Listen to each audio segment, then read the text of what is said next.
আজকের এই নিকলি উপজেলা পরিষদের আসন্ন নির্বাচনের ভাইস চেয়ারম্যান প্রার্থী জনাব রিয়াজুল হক আয়াজ নেতার আজকের পথসভায় প্রধান অতিথি হিসেবে উপস্থিত আছেন নিকলি কিশোরগঞ্জ জেলা আওয়ামী লীগের সংগ্রামী যুগ্ম সাধারণ সম্পাদক বীর মুক্তিযোদ্ধা অ্যাডভোকেট আবু সাইদ ইমাম। আজকের পথসভায় সভাপতিত্ব করছেন নিকলি উপজেলা আওয়ামী লীগের সংগ্রামী সহসভাপতি অ্যাডভোকেট আবু হানিফ দীপু। এখানে আরো অনেক সিনিয়র নেতৃবৃন্দ উপস্থিত আছেন। আপনারা সকলে অবগত আছেন আগামী 21শে মে নিকলি উপজেলা পরিষদের নির্বাচন।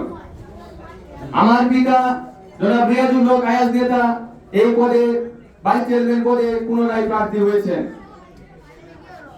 সংগ্রামে উপস্থিতি, আপনাদের একটি কথাই মনে রাখতে হবে, কাগজের ফুল যত সুন্দরী হোক তা থেকে কোনোদিন সুঘ্রাণ আসতে পারে না।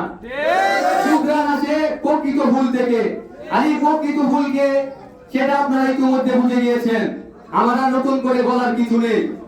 বিগত 19 সালের নির্বাচনে আমি এই মজলিসপুরের জনতার মঞ্চে দাঁড়িয়ে বলেছিলাম আমার বাবাকে একটি ভোট দেওয়ার জন্য।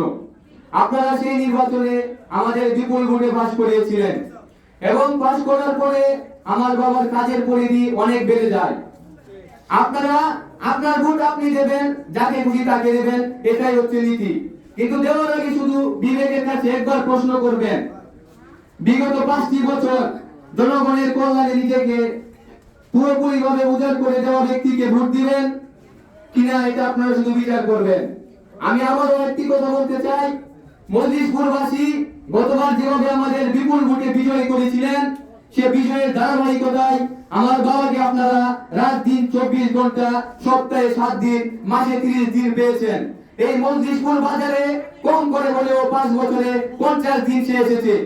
আপনাদের যে কোনো কাজে উপকার করতে না পারলেও আমাদের দ্বারা কোনো ক্ষতি হয় নাই, এবং আমাদের বাড়ি থেকে কোনোদিন উপকারের আশায় গিয়ে কালী হাতে ফিরেছেন, এটাও কেউ বলতে পারবে না। নির্বাচন আসবে, প্রার্থী অনেকেই হবে, প্রার্থী সবাই যোগ্য, কেউ যোগ্য নয়। সেই যোগ্য হবে, সেই আসল ফুল, প্রকৃত ফুল হবে, যাকে আপনারা 21 তারিখের নির্বাচনে ভোট দিয়ে বিজয়ী করবেন। আমি পরিশেষে আবার বলতে চাই, আপনারা এতক্ষণে হয়তো বুঝে গিয়েছেন প্রকৃত ফুলকে, তাই আপনারা মজলিসপুরবাসী একটি একটি ভোটের মাধ্যমে আমাদের রিয়াজুল হক আয়াজ নেতাকে আবারও জয়ী করবেন, এই আশাবাদ ব্যক্ত করি।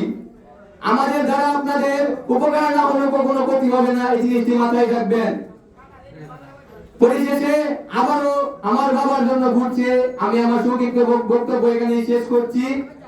জয় বাংলা, জয় বঙ্গবন্ধু।